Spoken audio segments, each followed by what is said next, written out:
तिहाई देश की जनता कृषि पर, किसानी पर निर्भर करती है, लेकिन मैं मानता हूं कि 100% जनता किसान हितैषी है, किसान से हमदर्दी रखती है। इसलिए आपने जो कानून बनाकर और कानून बनाने की प्रक्रिया को जिस घमंड से, जिस तानाशाही रवैये से संसद में जबरदस्ती पारित करवाया, राष्ट्रपति महोदय से फटाफट दस्तखत करवाए, नोटिफिकेशन जारी कर दिया, कोई सलाह, कोई मशवरा, और आज तक भाजपा की सरकार के व्यक्ति और मंत्री इस बात का जवाब नहीं दे सकते कि इन कृषि कानूनों का निर्माण करने की मांग किसने करी थी। इस देश में ऐसा कौन सा किसान संगठन है, कौन सी राज्य सरकार है जो ये किसी कानून का निर्माण करने की मांग करती थी। हमारे देश में अलग अलग समय पर अलग अलग मांगे होती हैं, लेकिन कौन किसान खड़ा होकर बोलता है कि हमें समर्थन मूल्य नहीं चाहिए। हमारी पार्टी ने जब हम सत्ता में थे केंद्र में, और हर चुनाव में, हर घोषणा पत्र में कहा कि कृषि में निवेश होना चाहिए, प्रतिस्पर्धा होनी चाहिए, किसान को अपनी फसल का उचित से ज्यादा मूल्य मिलना चाहिए, स्वामीनाथन आयोग की रिपोर्ट को पूरी तरह लागू करना चाहिए, के लिए कोई भी काम कर सकते हैं। और मुझे दुख होता है आज देश का किसान न सिर्फ आंदोलित है, लेकिन भयभीत भी है, अपने भविष्य की चिंता करता है।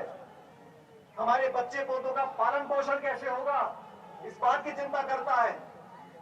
और केंद्र की सरकार के लोग जो वार्ता करते किसानों से, कई दौर की वार्ता हो रही है।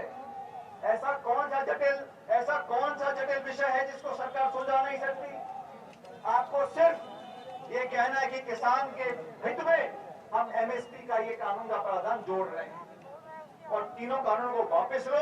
जो राहुल गांधी जी ने शुरू में कहा कि ये तीनों बिल घातक है, ना सिर्फ पुनर्विचार हो, इनको वापस लिया जाए, किसानों से बात करो। हम इस बात के लिए तैयार हैं।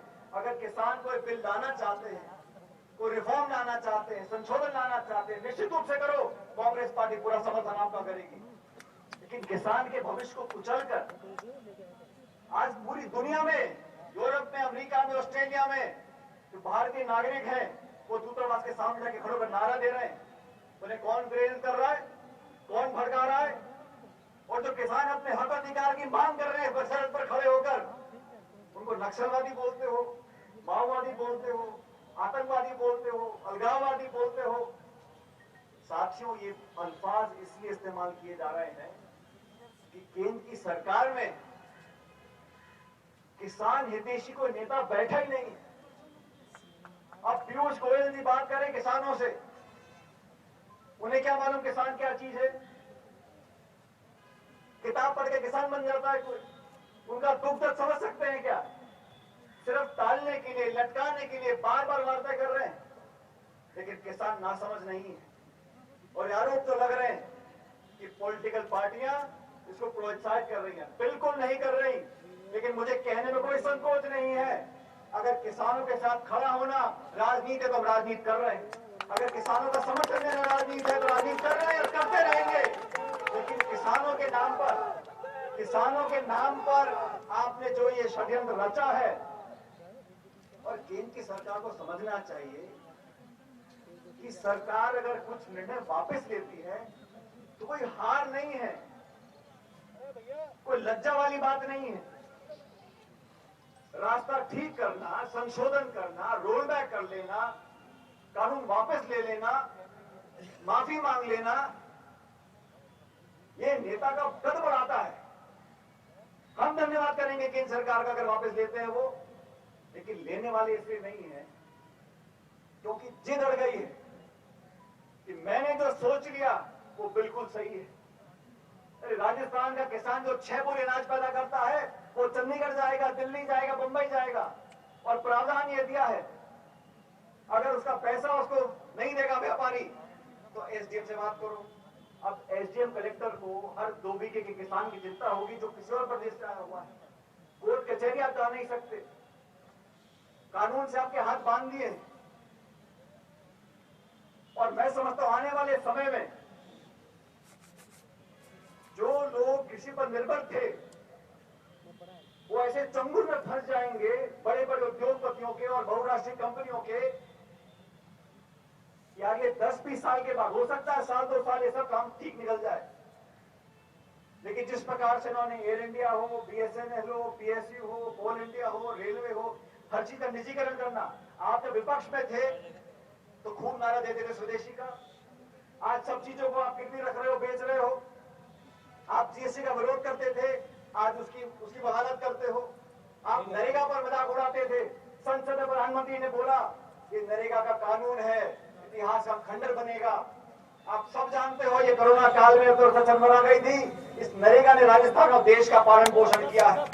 सोनिया गांधी जी ने निर्माण किया था, कानून का मनमोहन सिंह जी ने किया था। कैसे दोगले लोग हैं। लेकिन आज पूरे देश में अखिल भारतीय कांग्रेस कमेटी ने, कांग्रेस पार्टी निर्णय लिया है और मैं समझता हूं डॉक्टर जी इस बारे में बताएंगे अभी।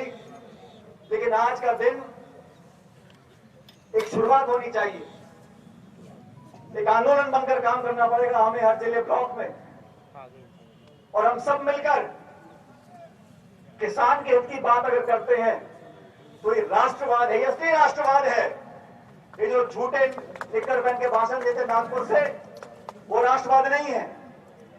इस काल में आप लीगल लव जिहाद के कानून बना रहे हो, आप शादी ब्याह में चर्चा कर रहे हो और किसान के भविष्य को अंधेरे में धकेल रहे हो।